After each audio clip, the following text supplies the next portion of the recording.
అంటే ఒక last student మీరు 139 మంది నన్ను రేప్ చేశారని పెడితే కేసు ఏదో తిరుగుంటుంది, ఎటో వెళ్తుంది, నిజంగా వచ్చే వ్యవహారాలను బయటకు వస్తాయనే విషయం మీరు కనీసం ఆలోచించలేకపోయారు. పోలీసు వాళ్ళ మీద, రిపోర్టర్ల మీద, మీడియా మీద చాలా రకాలుగా చాలా మాటలు అన్నీ చెప్పించింది అతనే.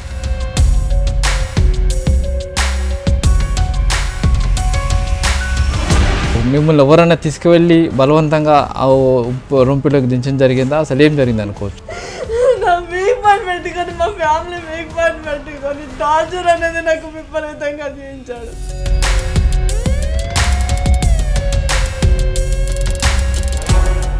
అప్పుడు కూడా ఎందుకంటే ఆ రోజులో మీరు మోసపోయినా అని చెప్తున్నారు, ఎందుకు ఆ రోజు కూడా ఎందుకు బయటికి చెప్పలేకపోయారు? అతని మాటలకి నేను భయపడిపోయేదాన్ని, ఎవరికి ఏంటి చెప్పుకోవాలని సిచ్యువేషన్లో ఉన్నా.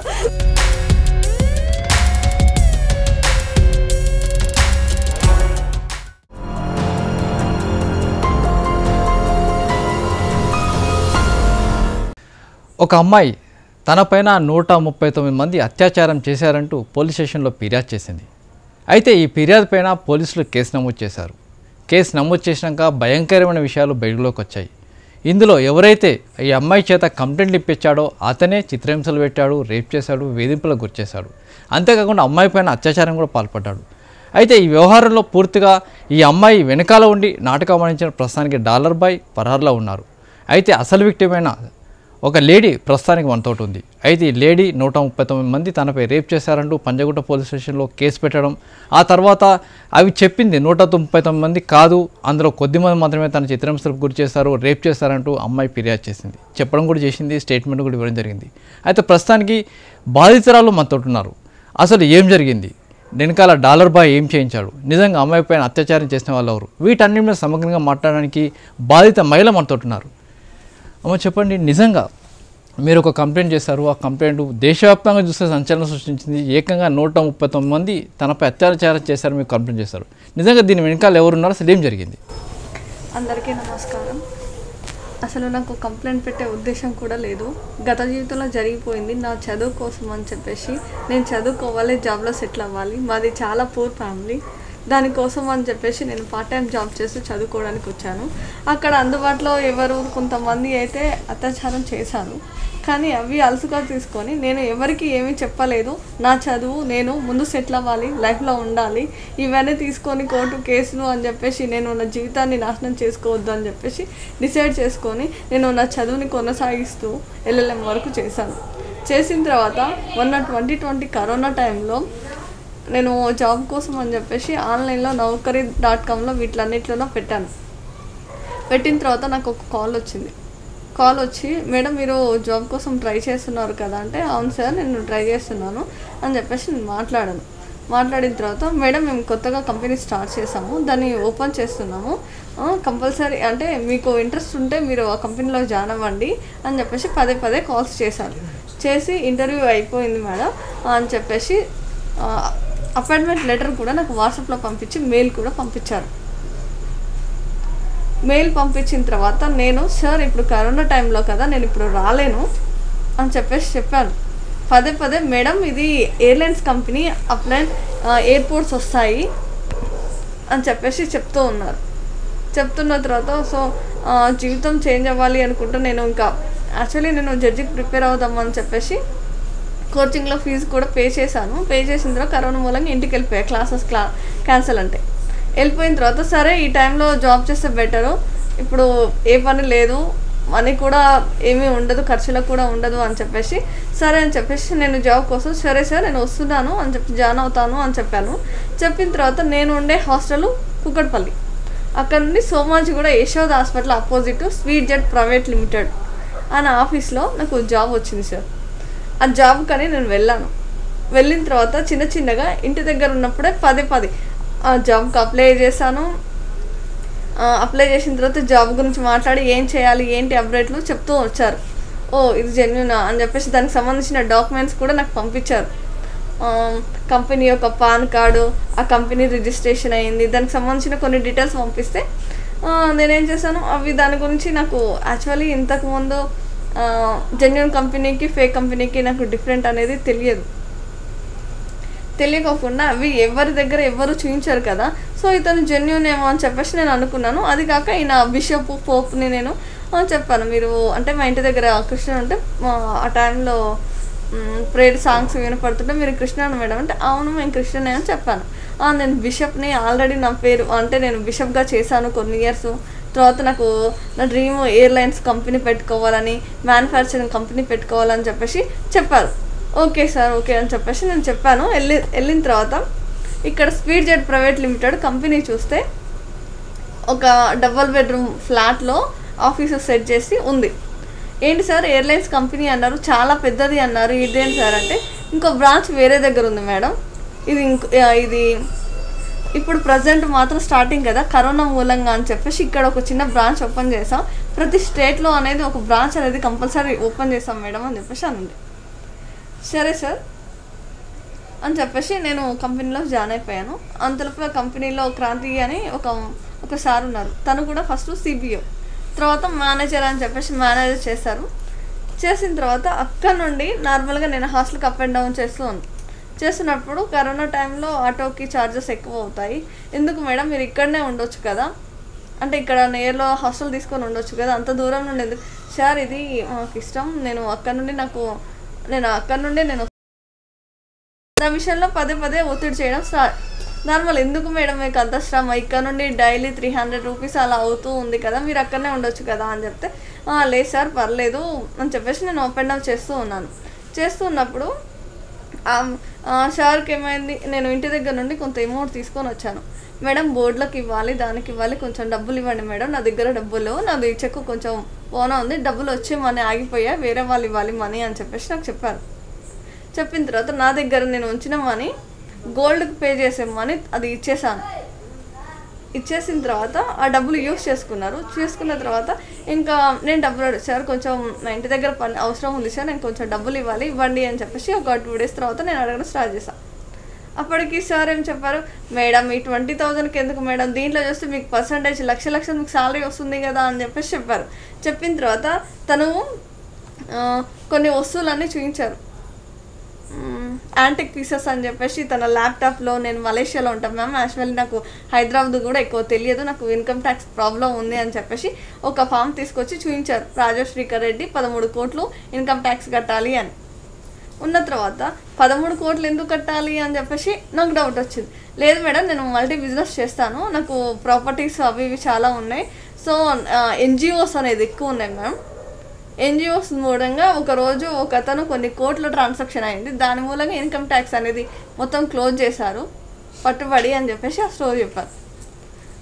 అన్ని కోట్లు ఉన్నాయి అంటున్నారు, ఏంటి ఇక్కడ చూస్తేనేమో సిచ్యువేషన్ చిన్న ఆఫీస్ ఉంది, తను చెప్పే మాటలు డిఫరెంట్గా ఉంది, నాకు అర్థం కావట్లేదు. అన్నీ ఏం చేస్తాడు, ల్యాప్టాప్లో ఉన్నాయి అవి అన్నీ చూపిస్తున్నారు, ఇవి మేడం ఇవి అని చెప్పేసి పురాతన వస్తువులు ఉన్నాయి మేడం అని చెప్పేసి ల్యాప్టాప్లో ఇమేజెస్ అన్నీ ఓపెన్ చేసేసి నేను మలేషియాలో ఉన్నాయి అని చెప్పేసి వాళ్ళ ఫ్రెండ్స్ డోనర్ అని చెప్పేసి ఒక స్టోరీ చెప్పారు. చెప్పిన తర్వాత అక్కడ కొన్ని రోజుల తర్వాత ఏమైందంటే డోనరు ఆయన ప్రపంచాన్ని హ్యాండిల్ చేశారు, ఎంపీలకు సీఎంలకు వాళ్ళకి ప్రతి ఒక్కరు ఆయన చెప్పినట్టే నడుస్తారు అని చెప్పేసి ఒక స్టోరీ చెప్పి తన ఫోటోలు కూడా చూపించినారు. ఫారెన్ పర్సన్స్ నార్మల్గా ఏ కంట్రీకి వెళ్ళినా అలా ఉంటారు అని చెప్పేసి నేను అలాగనే అనుకున్నాను. కాకపోతే ప్రతి ఒక్కరు ఏంటి మేడం మీరు నిజంగా నమ్మరా, మరి నిజం చెప్తున్నా మేడం, మనుషుల్ని మీరు నమ్మరా, ఎంతోమంది మీరు నమ్మి ఉంటారు కదా, అలాంటి ఇప్పుడు చూసారా మ్యామ్, మేము జెన్యున్గా చెప్తున్నాను, మేము పేదోడు మ్యామ్, నాకు ఎవరు లేరు, నేను అనాథని మ్యామ్ అని చెప్పేసి స్టార్ట్ చేశాను. అనాథని మ్యామ్, మీ ఇంటి కోసం ఒక బుక్కడు అన్నం పెట్టరా మేడం మా కోసం అని చెప్పేసి అలా మెంటల్గా డ్రాప్ చేయడం స్టార్ట్ చేశాడు. అలా డ్రాప్ చేసి చిన్నగా సర్లే ఆఫీస్లోనే ఫుడ్ ఏర్పాటు చేశారు. అప్పుడు ఆఫీస్లో ఉంటున్నారు, హాస్టల్లో ఉండి ఇంకా ఫుడ్ నేను తెచ్చుకోవడం బంద్ చేశాను. ఇంకా చిన్నగా ట్రాప్లో అనేది ఇంకెక్కువ మేడం ఇక ఆఫీస్ ఉంది అంటే ఇక బయట కరోనా ఉంది కదా, ఆ సిచ్యువేషన్లో హాస్టల్లో ఎందుకు, ఇక్కడనే తినండి మేడం అది ఇది అని చెప్పేసి అనుండే. సరే అని చెప్పేసి క్రాంతి సార్ ఉండే, వాళ్ళు ఉండే, అలా జెన్యున్గా జరుగుతూ ఉండే. కొన్ని రోజులు నార్మల్గా గడిచిపోయిన తర్వాత మళ్ళీ మేడం నాకు ఎవరు లేరు మేడం, నాకు మీరంటే ఇష్టం మేడం, మిమ్మల్ని నేను పెళ్లి చేసుకుంటాను మేడం అని చెప్పేసి మళ్ళీ స్టార్ట్ చేశారు. పెళ్ళి ఏంటి, ఇది చేసుకోవడం ఏంటి, ఇవేంటి, లవ్ అంటే మీరంటే ఇష్టం మేడం, మీరు లేకపోతే చచ్చిపోతా అని చెప్పేసి మళ్ళీ స్టోరీ స్టార్ట్ చేశాడు. స్టార్ట్ చేసేసి డైలీ రోజు తాగడం, ఆ పక్కన ఉన్న అబ్బాయి ఫోన్ చేసి దీది అన్నయ్య సూసైడ్ చేసుకుంటాడు అని చెప్పేసి వాడి హిందీలో మాట్లాడడం, రోజు పలు రకాలుగా టార్చర్ చేసిన తర్వాత కొన్ని రోజులు నేను ఇంటికి వెళ్ళాల్సిన సమయం వచ్చింది. నేను 20,000 మనీ కోసం అంటే క్రాంతి సార్ దగ్గర డబ్బులు ఉన్నాయి మేడం అని చెప్పేసి స్టోరీ క్రియేట్ చేశారు. నేను బ్యాగ్ తీసుకొని అక్కడ నుండి ఆఫీస్కి వెళ్దాం అని చెప్పేసి నేను బ్యాగ్ తీసుకొని వచ్చాను. అక్కడ నేను ఆఫీస్కి వెళ్ళేసరికి నాకు మత్తుమంది ఇచ్చేసి అక్కడ నన్ను స్ట్రక్ చేసి 3 days నన్ను హాస్టల్కి వెళ్ళనియలేదు, ఇంటికి కూడా వెళ్ళనియలేదు. కొట్టి మరి లేపి మా ఫ్యామిలీ మెంబర్స్ కాల్ చేస్తుండే డబ్బులు లేవు అని చెప్పడం, నేను రావట్లేదు, నేను మళ్ళీ కాల్ చేస్తాను, ఫోన్ పెట్టాడు. అలా నన్ను ట్రాప్ చేసి చిత్రహింసలు కొట్టడం స్టార్ట్ చేశాడు. అక్కడనే స్పీడ్ జెట్ ప్రైవేట్ లిమిటెడ్ ఆ ఆఫీస్లోనే ఒక రూమ్లో బంధించాడు. అప్పటికి ఎవరు లేరు, అందులో ఎంప్లాయీస్ ఎవరు లేరు. క్రాంతి సార్ వస్తే మార్నింగే ఆఫీస్ లాగా ఏది ఉన్నా కూడా ఆ డ్రగ్స్ మధ్యలో కొన్ని వీడియోస్ తీశాడు. ఆ వీడియోస్ పెట్టుకున్నాడు, నా ఒరిజినల్ సర్టిఫికెట్స్ పెట్టుకున్న తర్వాత నేను హాస్టల్ నుండి నాకు బట్టలు లేవు, ఏమీ లేవు. నేను అప్పుడు తీసుకొచ్చిన ఒక 3 జతలు ఉన్నాయి బట్టలు, అవి అయిపోయినాయి. అప్పటి నుండి నేను చచ్చిపోతా, నువ్వు లేకపోతే నువ్వంటే నాకు ఇష్టం అని చెప్పేసి నేను సూసైడ్ చేసుకుంటున్నా అని చెప్పేసి ఏయో టాబ్లెట్స్ తీసుకొని వచ్చి ముందు పెట్టేసి బెదిరియడం, బ్లాక్మెయిల్ చేయడం స్టార్ట్ చేశాడు. చేసిన తర్వాత నేను చచ్చిపోతున్నా అని చెప్పేసి హాస్టల్ దగ్గర తీసుకెళ్ళి హాస్టల్ నుండి బలవంతంగా కాల్ చెప్పించి రూమ్లో పెట్టేశాడు. ఆఫీస్ రూమ్లో పెట్టేసి సరే ఇప్పుడు సొసైటీ మొత్తం ఒక్కరైనా జెన్యున్గా ఉంటారు మనతో పాటు అని చెప్పేసి నేను బిలీవ్ చేసి చిన్నగా నమ్మడం స్టార్ట్ చేశాను. అప్పటికి నా గురించి తెలుసుకోవడం, నా ఫ్యామిలీ గురించి తెలుసుకొని ఒక రకమైన పోపియలోకి నన్ను దించేశాడు. అయితే శుద్ర పూజలు ఉన్నాయి, మీకు శాతపడి చేశారు, అందుకొరకే మీరు ఇంతవరకు చదువుకోలేదు అంటే మీరు ఇంకా లైఫ్లో సెటిల్ అవ్వలేదు, మీ ఫ్రెండ్స్ వాళ్ళందరూ సెటిల్ అయిపోయారు. ఇప్పుడు నార్మల్గా ఎవరైనా పరిచయం వస్తుంటే పెద్దలు ఉంటారు, పరిచయం ఉంటుంది. ఇప్పుడు నేను LLB చదివిన అంటే ఎంతో కొంతమంది అయితే నాకు తెలిసిన వాళ్ళు ఉంటారు కదా, మీకు శుద్ర పూజలు చేయాలి, అది చేయాలి చేయాలని నాకు తాళి కట్టేసి ఒక పెళ్ళంలాగా ట్రీట్ చేసి గతంలో జరిగిన విషయాలన్నీ నేను చెప్పలేదు. నా ఫోన్ తీసుకొని నా ఫోన్ హ్యాండిల్ చేయడం, నా ఫోన్ నుండి కొంతమంది అమ్మాయిల ఫోటోలు డౌన్లోడ్ చేసి వాళ్ళకి పంపించడం, ఫ్రెండ్స్కి స్టేటస్లో పెట్టడం, అలా ట్రాప్ చేసి తనేగా నేను హస్బెండ్ కదా, నేను చెప్పింది వినాలి. ఎంత ఘోరంగా అంటే సెక్సువల్గా నేను చెప్పాలంటే కొట్టడం ఎంతగో, నాకు ఇంతకుముందు కొట్టిన దెబ్బలు కూడా తనయే, కొట్టడం ఇష్టం వచ్చినట్టు. ఒక అమ్మాయి నేను ఇప్పుడు బతికి మాత్రమే ఉన్నాను, అంత ఘోరంగా కొట్టాడు. నాకు ఆ వైరస్ లేదు, ఏం లేదు, మొత్తం వచ్చింది తినమూలంగానే. మొత్తం ఒక ఫోబియా క్రియేట్ చేసి ఫోటోలు వీడియోస్ బ్లేమ్ అవుతాయని, నార్మల్గా ఫ్రెండ్స్తో దిగిన సెల్ఫీల మూలంగా కూడా నీ ఫ్యూచర్ ఖరాబ్ అవుతుందని చెప్పేసి ఎవరితో మాట్లాడినిచ్చేవాడు కాదు. ఏది మాట్లాడినా స్పీకర్ ఆన్ చేసి మాట్లాడి, మా ఇంట్లో వాళ్ళకి ఫోన్ చేసినా టార్చర్. వాళ్ళకి ఫోన్ చేసి నార్మల్ ఉన్నప్పుడు అంకుల్ ఎలా ఉన్నారు ఏంటి, ఇప్పుడు మామూలుగా నేను ఫోన్ చేస్తాను, నాన్న ఎలా ఉన్నారు ఏంటి, నేను ఎక్కువ మాట్లాడమంటే ఇవి మాట్లాడతాను. ఎక్కువ అనేది మా ఫ్యామిలీతో నా బాధలు అనేది ఏది నేను మా ఫ్యామిలీతో షేర్ చేసుకోను, ఎందుకు వాళ్ళని బాధ పెట్టడం అని చెప్పేసి నేను కుమిలిపోతుంటే అది అలసుగా తీసుకొని ప్రతి ఒక్కటి తాగించి కొట్టడం, దాని మూలంగా తెలుసుకోవడం, కొట్టి ఎంత ఘోరం అంటే డైలీ కొట్టి ఎవరున్నారు నా ఫ్రెండ్స్ నా ఫేస్బుక్ అన్నీ ఓపెన్ చేసి చూసి వాళ్ళకి మెసేజ్ చేయడం. ఎవరైనా ఇప్పుడు నార్మల్గా ఒక అమ్మాయి మెసేజ్ చేస్తుంటే ఎలా ఉంటుంది, వాళ్ళు అట్రాక్ట్ మెసేజ్ చేయడం, వాళ్ళ ఫోన్ నెంబర్లు తీసుకోవడం, కొట్టించి వాళ్ళతో మీ నాన్నకు బాగాలేదని చెప్పి డబ్బులు వసూలు చేయడం చెప్పడం, ఇలా ఎంత ఘోరం ఉంటుంది. నేను అక్కడ నుండి వెళ్ళలేకపోతున్నా, ఎందుకంటే ఈ వీడియోలు ఉన్నాయి, ఫోటోలు ఉన్నాయి. పెళ్ళి అని చెప్పేసి ఒక స్టాంప్ వేయించిండు, శుద్ర పూజలు చేయించిండు, దానికి భైరవుడికి పూజ ఇవ్వాలి, నీ హస్బెండ్ చచ్చిపోతాడు అని చెప్పేసి అదొక స్టోరీ క్రియేట్ చేయడం, ఒక మెంటల్గా రోజు జుట్టు పట్టుకొని కొట్టడం. అసలు ఏం ఆలోచిస్తున్నారు, అక్కడ ఏం జరుగుతుందో కూడా సిచ్యువేషన్ జరగట్లేదు. నేను అప్పటికి ఆఫీసులోకి వచ్చే NGO ద్వారా గాడ్ పవర్ ఫౌండేషన్ ఒకటి క్రియేట్ చేసుకో, నేను ఎలాగో ఇంటర్నేషనల్ NGO నెట్వర్క్ ప్రెసిడెంట్ని కదా, దీని ద్వారా నీ జీవితం అయిపోయింది కదా, ఇంకెవరికైనా హెల్ప్ చేసుకో, చిన్న చిన్న వాటికి చాలా భూతత్వంలో వేసి నన్ను ఎంత అంటే మానసికంగా ఫిజికల్గా టార్చర్ అంటే ఏంటిదో చేయించాడు.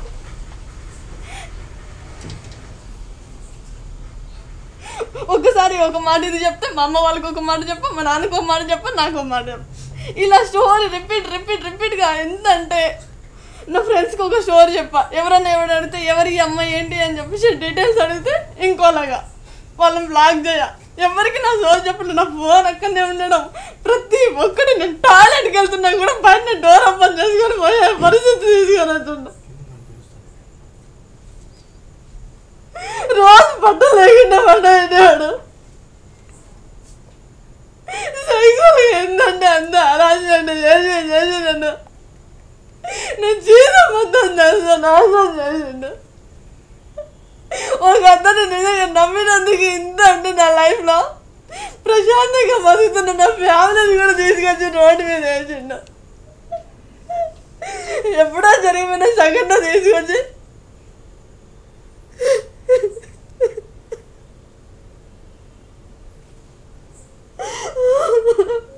ఫ్రెండ్తో నార్మల్గా సరదాగా ఉండే మనిషిని నన్ను తీసుకొచ్చి ఒక శవాల్లాగా తీసుకొచ్చి ఇక్కడ ముందు ఉంటాడు.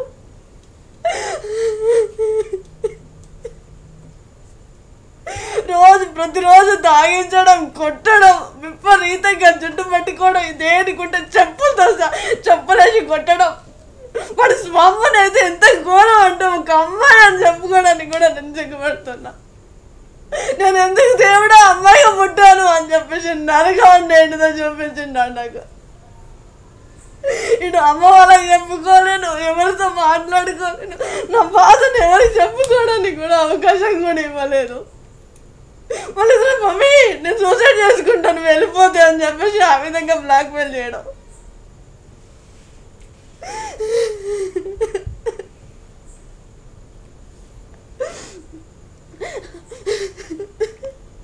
అంటే మరి కంప్లైంట్ చేయాలని ఆలోచన? అసలు నాకు కంప్లైంట్ చేయాలని ఆలోచనే లేదు. అసలు ఇంతమంది మీద కంప్లైంట్ చేసే ఉద్దేశం నాకుంటే నేను ఎప్పుడో నాకు జరిగినప్పుడు నేను కంప్లైంట్ ఇచ్చేదాన్ని.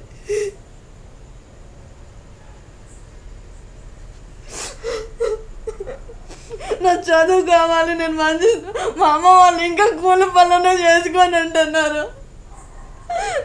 నేను మా అమ్మ వాళ్ళతో హ్యాపీగా ఉండాలి, వాళ్ళు ఒక మంచి జాబ్ తెచ్చుకోవాలని ఆలోచనతో నేను ముందుకు వస్తే నా జీవితం అంతా నాశనం చేసి అంటాను.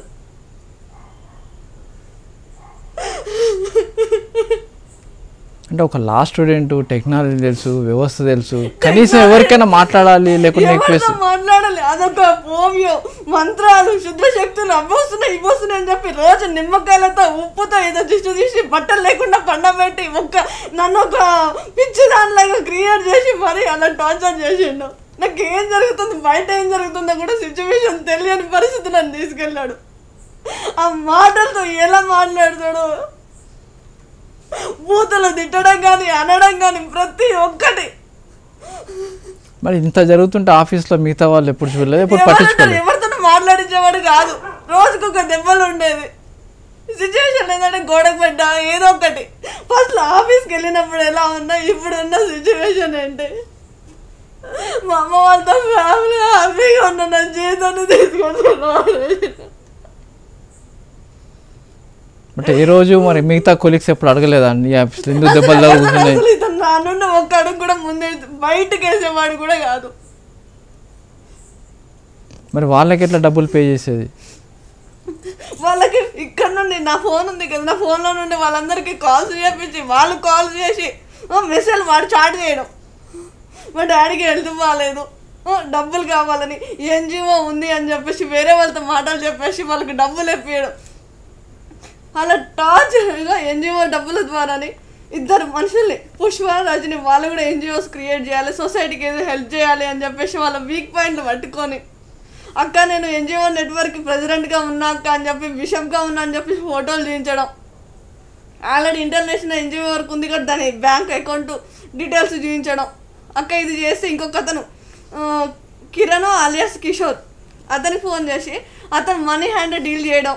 ఈ స్టోరీ జరిగిందని చెప్పి తనతో మాట్లాడించడం. మీరు జెన్యున్ అని చెప్పేసి ఒక ఫోబియా అనేది మాకు క్రియేట్ చేశాడు. అంటే ఈ ప్రిపరేషన్ దాదాపు ఒక 300 పేజీలు 600 పేజీలు రాసుకొని వచ్చారు. అసలు నేను రాయలేదు, నాకు సంబంధమే లేదు అసలు. ల్యాప్టాప్ పెట్టుకోవడం, కూర్చోవడం, కొట్టడం, ఇంకేంటి ఏ ప్లేస్కి వెళ్ళా మామూలుగా సరదాగా ఫ్రెండ్స్తోనూ అక్కడికి ఇక్కడికి వెళ్తాం కదా, ఆ ప్లేస్ని టార్గెట్ చేసి వాడితో ఆ రోజు అక్కడ జరిగింది, వాడితో పాటు 10 మంది ఫ్రెండ్స్ అని చెప్పేసి నా జీవితం మొత్తం చేసింది మొత్తం వీడే, నా లైఫ్ నాశనం చేసింది వీడే. పోలీస్ స్టేషన్ వెళ్ళేప్పుడు కనీసం అక్కడ పోలీసు చిన్న హింట్ కూడా ఇవ్వలేకపోయారు. పక్కనే వాడుంటే ఎలా ఉండదానికి. చెల్లమ్మ వాళ్ళదొకటి తగో బలవంతంగా తాళి కట్టిండు, పూజలు చేసిండు, అన్ని శుద్ర పూజలు చేసి అన్ని చేసిన తర్వాత ఇంటి దగ్గర మిరల్గూడెం అక్కడ ల్యాండ్ తీసుకుంటున్నా అని చెప్పేసి ముందుగానే మా ఇంటి వాళ్ళకి చెప్పాడు. వాళ్ళు ఫోన్ చేసి మేము వస్తున్నాం, మాకు కనీసం ఒక ముద్దన్న బెటరా అని చెప్పేసి వాళ్ళతో క్రియేట్ చెప్పేయడం. అలా క్రియేట్ చేసేసి మా ఇల్లు చూసేసి ప్లేస్ మళ్ళీ మా తమ్ముడికి కాల్ చేయడం, వాడు డ్యూటీ చేసే ప్లేస్ని కనుక్కోవడం. నేను వాళ్ళతో చంపిస్తాను, నేను ఇంతకుముందు చంపిన వేరే వీడియోస్ ఉంటాయి కదా, చంపిన పాటలు డిబేట్ చేసిన వీడియోస్ చూపించి మరీ ఇంకా భయానికి గురి చేయడం. ఏదో జరిగిపోతుంది ఇప్పుడే ఏదో జరిగిపోతుంది అని చెప్పేసి టగా క్రియేట్ చేసి ఆ మాటలలో పడిపోయి నా జీవితాన్ని నాశనం చేసుకున్నా. అంటే ఒక లాస్ట్ స్టూడెంట్ మీరు 139 మంది నన్ను రేప్ చేశారని పెడితే కేసు ఏదో తిరుగుంటుంది, ఎటో వెళ్తుంది, నిజంగా వచ్చే వ్యవహారాలను బయటకు వస్తాయనే విషయం మీరు కనీసం ఆలోచించలేకపోయారు. అసలు కంప్లైంట్ ఇచ్చే ఉద్దేశం లేదు. అసలు కంప్లైంట్ ఇచ్చిన తర్వాత మా అమ్మ వాళ్ళు సపోర్ట్ కానీ ఏదో ఒక సపోర్ట్ దొరికింది దీంట్లో నుండి బయటికి వెళ్దాం నా ఫోన్ మీద నేను కంప్లైంట్ ఇచ్చాను తప్ప నేను మనస్ఫూర్తిగా అసలు ఎవరి మీద కంప్లైంట్ ఇచ్చే ఉద్దేశం కూడా నాకు లేదు. దాంట్లో చాలా మంది ప్రముఖుల పేర్లు పెట్టారు. మీరు ప్రముఖుల పేర్లు పెట్టింది ఇతనే. నేను తెలంగాణ అడ్వకేట్ దాంట్లో ఒక దాన్ని ఉన్నా, అందులో ఎవరెవరిలో కొంతమంది సెలెక్ట్ చేయడం, వాళ్ళు ఎవరికి చెందిన వాళ్ళు వాళ్ళందరూ పెట్టడం. నార్మల్గా హాయ్ బాయ్ బాగున్నారా మేడం, బాగున్నారా సార్ అని చెప్పి చిన్న పరిచయాలు ఉన్న వాళ్ళందరినీ తీసుకురావడం, ఇందులో ఇరికియడం. నన్ను ప్రశాంతంగా నేను ఎవరితోని ఈ బాధ చెప్పుకోలేని సిచ్యువేషన్లో కూడా మీరు కొన్ని ఫోన్ కొంతమంది మాట్లాడిన ఆడియోలు కూడా ఇచ్చాడు కదా బయటికి. అది ఫస్ట్ ఇతని నెంబర్ నుండి వాళ్ళకి కాల్స్ చేశాడు. వాడకో అంటే వాళ్ళ వైఫ్తో రిలేషన్ ఉందని చెప్పేసి కూడా కాల్స్ మాట్లాడించి తర్వాత వాళ్ళ హెల్ప్ కోసం అని చెప్పేసి నార్మల్గా ఈ నెంబర్లన్నీ నాకు దగ్గర నెంబర్స్ కూడా లేకుండా ఉండే ఫేస్బుక్ క్రియేట్ చేసి వాళ్ళ పేర్లతో సెర్చ్ చేయించి నెంబర్స్ తీసుకొని వాళ్ళతో కాల్ చేయించి మాట్లాడకపోతే కొట్టడం. ఎట్లా అంటే ఇష్టం వచ్చినట్టు ఏడబడితే ఈడ అసలు కాళ్ళు చేతులు వణికిపోయి తిమ్మర్లు వచ్చి అసలు నాకు అసలు ఎలాంటి రోగం లేని నన్ను ఒక శవం లాగా చేసి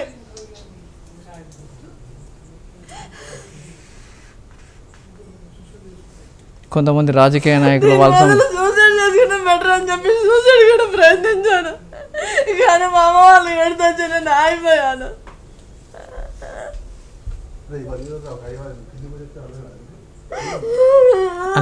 నా వీక్ పాయింట్ చేసి నాకు ఫ్యామిలీ అంటే ఇష్టం ఉంది, దాని మా తమ్ముడు అంటే ఇష్టం ఉంది. దాని మీద పెట్టి మీ ఫ్యామిలీని చంపేస్తాను అని నన్ను బెదిరించి ఇంకా నన్ను ఎంత ఘోరంగా కృషి చేయాలి అంత ఘోరంగా సెక్స్ చేయకపోతే అని చెప్పేసి కొట్టి మరి గంటలు చేశాడు. ఏదేదో మెడిసిన్స్ యూజ్ చేసుకుంటా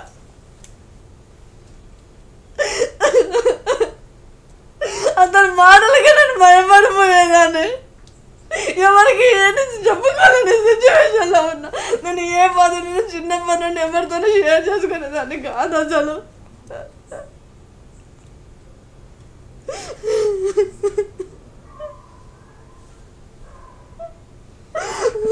మరి నిజంగా అంటే ఇంతమంది పేర్లు పెడితే కాంప్లికేషన్స్ వస్తుంది, ఇబ్బందులు వస్తాయి. ప్రముఖుల పేర్లు పెట్టారు, వాళ్ళందరూ తిరగబడతారన్న విషయం మీకు తెలిసి ఉంటుంది కదా, అప్పుడన్నా అపోజ్ చేయలేకపోయారా? అప్పుడు కంప్లైంట్ అంటే ఇగో నాకు వాళ్ళతో రిలేషన్ లేదు, ఈయనే క్రియేట్ చేశాడు. ఎప్పుడు అతను ఎవరితో ఉంటారు ఏంటి నార్మల్ కొన్ని విషయాలు అయితే ఈయన ప్రతి ఒక్క డిటెక్టివ్ లాగా ప్రతి ఒక్కరి గురించి తెలుసుకోవడం. వాళ్ళు అలా వీళ్ళు ఇలా అని చెప్పేసి ప్లేస్లో నార్మల్గా ఫ్రెండ్స్ ఉన్నప్పుడు కలుస్తాం, తిరుగుతాం, సెల్ఫీలు దిగుతాం. దాని వల్ల నీ జీవితం మొత్తం నాశనం అయిపోతుందని నీ వీడియోలు ఫోటోలు అన్నీ పబ్లిక్ అయిపోయినాయని. అంటే ఫస్ట్ టైం అంటే ఇక్కడ చదువుకున్న తర్వాత మ్యారేజ్ తర్వాత నెక్స్ట్ సుమన్ మీకు పరిచయం సుమన్ నిజంగా ఏంటి, మిమ్మల్ని ఏ విధంగా ఇబ్బంది పెట్టాడా, లేకుంటే ఇది ఎస్ఎఫ్ఐ కోసం వాడుకున్నారా, అసలు ఏం జరిగింది? అసలు నేను ఎస్ఎఫ్ఐలో మెంబర్ని కాదు. సుమారు వాళ్ళ సిస్టర్ దగ్గరనే పరిచయం. వాళ్ళది స్టోరీ ఎలా ఉండే దాన్ని వదిలేసి ఇప్పుడు ఎందుకంటే నాకు ఫస్ట్ మ్యారేజ్ అయింది 10th క్లాసులోనే.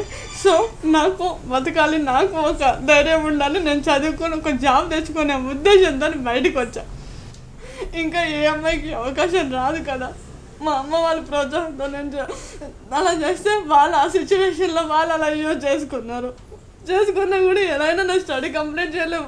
ఒక్కొక్కరు అలా వదిలించకుండా నేను వచ్చేసి నా చదువుని కంప్లీట్ చేశాను. కానీ లాస్ట్గా ఇలా నేను అప్పుడు కూడా ఎందుకంటే ఆ రోజులో మీరు మోసపోయినా అని చెప్తున్నారు, ఎందుకు ఆ రోజు కూడా ఎందుకు బయటికి చెప్పలేకపోయారు? కనీసం తల్లిదండ్రులు లేకుంటే కుమార్ లాంటి వాళ్ళు లేకుంటే ఎవరో ఒకరు ఉంటారు కదా. ఎవరికి తెలియదు, చెప్పాను నా విషయాలు ఎవరితో బయటికి చెప్పుకోలేనంత సిచ్యువేషన్లో ఉన్నా. ఏం జరిగిందో మా ఇంట్లో వాళ్ళతో కూడా నేను ఓపెన్గా మాట్లాడలేదు, ఎందుకంటే చిన్నప్పటి నుండి నేను హాస్టల్లో ఉన్నా. సో ఎవరితోనూ ఓపెన్గా మాట్లాడే అంత లేదు. క్రిస్టియన్ స్కూల్లో ఉన్నప్పుడు లోక జ్ఞానం కూడా అంత మెచ్యూరిటీగా కూడా ఆలోచించేదాన్ని కాదు. అందుకొరకు ఎవరికి ఏం చెప్పుకోలేకుండా నాలో నేను బాగా కృంగిపోయేదాన్ని. ఎలా అయినా నేను దీన్ని సాధించాలి, నేను జాబ్ రావాలి, మంచి పొజిషన్లో ఉండాలి, అప్పుడు ప్రతి ఒక్కరి మీద నేను ఏదైనా చేయాలి అన్న ఆలోచన నాకు ఉండే. అప్పుడు చేయాలన్నా కూడా ఎవరికి వాళ్ళకి తెలిసి వస్తుంది ఇక పలానా అమ్మాయి నేను అలా చేశాను, అమ్మాయి ఇప్పుడు ఈ సిచ్యువేషన్లో ఉంది అన్నప్పుడు కొంచెం డిఫరెంట్ అయితే ఫీల్ ఉంటుంది కదా ఎవరికైనా. ఆ ఫీల్ నేను తెచ్చుకోవాలి, నేను ధైర్యవంతురాలని, ఇంకా అడ్డడికి పోకూడదు అని చెప్పేసి నేను ముందుకు ఇంత దూరం వచ్చి ఇప్పుడేమో కుప్ప కోల్పోయా.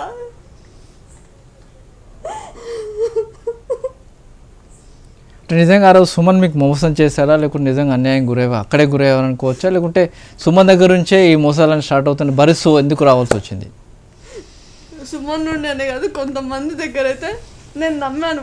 మనుషులం కదా, నా వీక్ పాయింట్ ఏంటి, తొందరగా మనుషులు నమ్మడం, నా గురించి ఏదన్నా కూడా తొందరగా చెప్పుకోవడం. దాని మూలంగా నా వీక్ పాయింట్ మూలంగా నేను నమ్మి మోసపోయాను. వాళ్ళు ఆ నమ్మకాన్ని అలసుగా తీసుకొని నా జీవితాన్ని నాశనం చేశారు.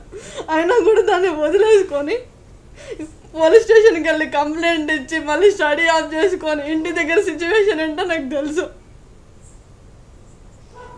మీరు పెట్టిన 139 అని పేర్లు పెట్టారు, తర్వాత మళ్ళీ మాట్లాడినప్పుడు కాదని చెప్పారు. మీరు నిజంగా ఎంతమందితోటి అంటే మిమ్మల్ని ఎంత ఇబ్బందులు పడ్డారన్న విషయాన్ని ఇప్పుడు అర్థమవుతుంది, అందరు కూడా అర్థమైంది, అందరు కూడా చూశారు.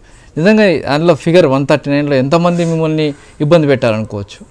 నార్మల్గా అయితే నాకు 36 మెంబర్స్ అయితే నన్ను చాలా ఘోరంగా ఇబ్బంది పెట్టారు. ఫోటోలు వీడియోస్ ఉన్నాయని చెప్పేసి కూడా చాలా బ్లాక్మెయిల్స్ అవి కాల్స్ చేశారు. చాలా కొంచెం టార్చర్ అనుభవించాను. అయినా కూడా అవన్నీ వదులుకొని నేను జాబ్ తెచ్చుకోవాలి, ఒక మంచిగా సెటిల్ అవ్వాలి అనే ఆలోచనతోనే నేను ఉన్నాను. అంటే 36 మంది ఏ విధంగా అంటే మీరు అటు నిజంగా మిమ్మల్ని ఎవరైనా తీసుకువెళ్ళి బలవంతంగా రొంపిలోకి దించడం జరిగిందా, అసలు ఏం జరిగింది అనుకోవచ్చు? కొన్ని సందర్భాల్లో అయితే జాబ్ విషయంలో నేను పార్ట్ టైం జాబ్ చేస్తూ చదువుకునే సిచ్యువేషన్ నాది. అలాంటి సందర్భాల్లో కొంతనేమో నమ్మి ఫ్రెండ్స్ ద్వారా కొంత నమ్మి అలా జరిగింది. అంతేగాని నేను డబ్బుల కోసం ఉద్దేశపూర్వకంగా ఎప్పుడు ఎవరి దగ్గరికి నేను వెళ్ళలేదు. కానీ ఎప్పుడు నా ఫోటోలు అన్నీ దానిలో పెట్టేసి ఇప్పుడు అజ్ఞాతంలో $1 రోజుకొక వీడియో, రోజుకొక ఆడియో, రోజుకొక ఫోటోలు రిలీజ్ చేస్తున్నాడు. నిజంగా వాటి గురించి ఏమనొచ్చు మరి? ఎందుకంటే అతను చెప్తున్నాడు, అతను చెప్పే వర్షన్ డిఫరెంట్గా చెప్తున్నాడు. తను ఏం చెప్తున్నాడో ఏంటో నాకు తెలియదు. ఎందుకంటే తను చేసింది ఇది, ఎందుకంటే నా అన్నానికి గురైంది నేను. తన మూలంగా మిగతా మూలంగా 30% అయితే తిని మూలంగా 70% నా జీవితాన్ని నేను కోల్పోయాను. ఎందుకంటే ఇతను మెంటల్ టార్చర్ అనేది ఆ విధంగా ఉండదు. ఒక సైకో చేతిలో పెడితే ఒక అమ్మాయి పరిస్థితి ఎలా ఉందో అలా నా పరిస్థితిలో ఉంది. తాగడం, గంజాయి అని అది ఇది పెట్టి అసలు బయట ప్రపంచంలో ఏం జరుగుతుందో తెలియకుండా మధ్యలో ఉంచి ఇంకా భయం పెట్టి భయానికి గురి చేసి ఈ సిచ్యువేషన్ తీసుకొని వచ్చాను. $బాయ్కి ఎలాంటి శిక్ష వేయాలని మీరు అనుకుంటున్నారు? నేనైతే నాలానే ఇంకో అమ్మాయి జీవితాన్ని ఆల్రెడీ 2 అమ్మాయిల జీవితాన్ని నాశనం చేశాడు. నేను 3వ అమ్మాయిని. సో వాడిని మాత్రం చంపాలని మాత్రం నేను కోరుకుంటున్నా. ఎందుకంటే ఇంత ఘోరంగా నేను బతుకున్నాను. ఎందుకంటే ఎంతమంది 139 మంది రేప్ చేశారనే కదా, ఆ 139 మొత్తం వీడే. అంతకన్నా ఘోరంగా నన్ను రేప్ చేశాడు. పదే పదే పదే పదే రోజుకి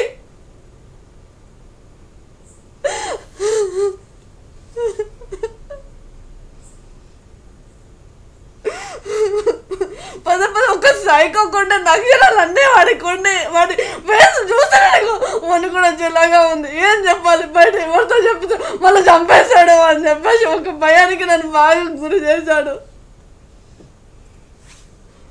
మెంటల్గా నన్ను ఒక పిచ్చిదాన్ని చేసి పెట్టుకున్నాడు.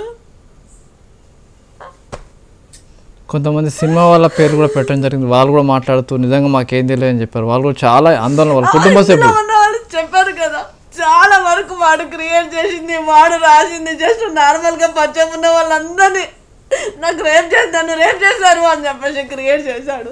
తనకి నాకు అంత చేసే అంత జ్ఞానం కూడా లేదు. ఎందుకంటే తనకు 3 పాస్పోర్ట్లు అవి కంటిన్యూ అయ్యేది. ఇంతకుముందు అయినా పెళ్ళిలే, వాళ్ళకి కూడా నా దగ్గర ఉన్న ఎవిడెన్స్. వాడు ఎంత అమ్మాయిలను కూడా వాళ్ళకి నార్మల్గా అయితే వాళ్ళ సిచ్యువేషన్ ఏంటంటే అమ్మాయిలు కాల్ చేసినప్పుడు నేను అక్కడ ఉండి వాళ్ళ నెంబర్ నోటౌట్ చేసుకొని చేస్తే ఈ సిచ్యువేషన్ మాకు క్రియేట్ చేశాడు, వాడిని చంపండి, రోడ్ల మీద రాళ్ళతో కొట్టండి అని వాళ్ళ రియాక్షన్.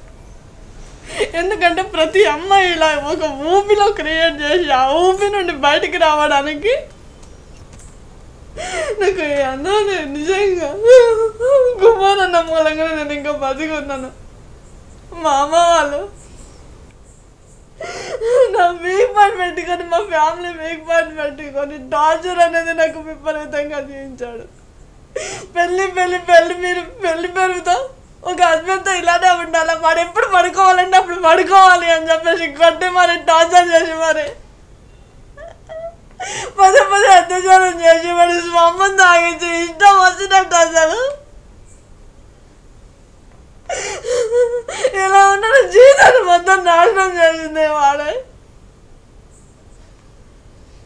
నవ్వుతూ అందరితో సరదాగా ఉన్నా, నేను అన్నీ వదిలేసుకొని హ్యాపీగా ముందుకు వెళ్ళాలి, నా జీవితంలో కష్టాలు వెళ్ళిపోయినాయి అని చెప్పేసి మంచిగా గవర్నమెంట్ జాబ్కి ప్రిపేర్ అవుదామని నేను అనుకున్న సందర్భాల్లో తీసుకొచ్చి ఇలా పడేసిండు. ఇది ప్రిపేర్ చేసి జడ్జిమెంట్ డే వస్తుంది, నేను అందరినీ చంపినా, ఇంతకుముందు ఇంతమందిని చంపినా అని చెప్పేసి వాళ్ళ ఫోటోలు తీసి అది చంపే చూసి అసలు పాటలు తీసి గుండె తీసి మీద పెట్టినా అని చెప్పేసి ఆ వీడియోలు చూపించాడు. ఇప్పుడు 139 మంది పేర్లు పెట్టి ఏం చేయాలనుకున్నాడు? నిజంగా ఎలా లబ్ధి పొందాలనుకున్నా, ఏం చేయాలి? బ్లాక్మెయిల్ చేయాలనుకున్నా, లేకుంటే వాళ్ళది మాట్లాడాలనుకున్నాడు, ఏం చేయాలనుకున్నాడు అంటే ఈ 130 మందికి నన్ను చంపేసి వాడు డబ్బులు తీసుకొని ఏదో వాడు ఫేమ్ అవ్వాలని చెప్పి $బాయ్ ఫేమ్ అవ్వాలి, ఒక గ్యాంగ్స్టర్ని నేను అని చెప్పేసి ఒక సైకోలా క్రియేట్ చేసి వాడు పెద్ద డాల్ లాగా క్రియేట్ చేసి నాకు ఇన్ని కోట్లు వస్తుంది అన్ని కోట్లు వస్తుంది అని చెప్పేసి కొట్టించి ఇప్పుడు అన్నతో ఒకసారి మాట్లాడిన అనుకో, స్పీకర్ ఆన్ చేసి నార్మల్గా అన్న బాగానే ఉన్నా సేఫ్టీ వేరే ప్లేస్కి వెళ్ళినా అన్న అని చెప్పేసి మళ్ళీ ఒక 5 నిమిషాల తర్వాత మళ్ళీ ఇంకో కాల్, అన్న వేరే వాళ్ళు వస్తున్నారన్న, బీజేపీ వాళ్ళు వస్తున్నారన్న, గొడవ పడుతున్నారన్న, అదొక కాల్.